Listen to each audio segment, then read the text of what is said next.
iyawan. Nagtiyaga sa init masilayan lang ang mga idolo.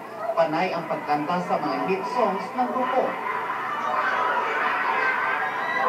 Bukod sa bitbit ng mga banner, city at poster, ang ilan ay nagdala pa ng pasalubong tulad ng Philippine dried mangoes.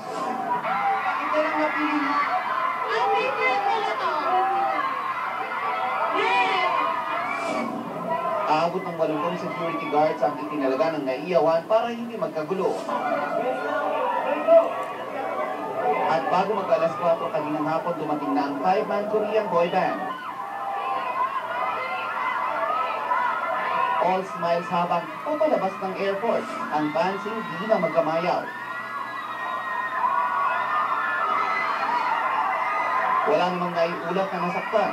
Nakatakdang mag-concert ang K-pop group sa Miyerkules sa MOA Arena. Kabilang sa mga hits mula sa kanilang bagong album, ang Fantastic Baby.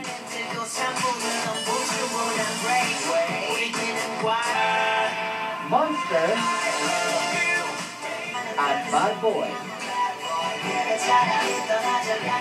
Nelson Canlas updated sa showbiz happening.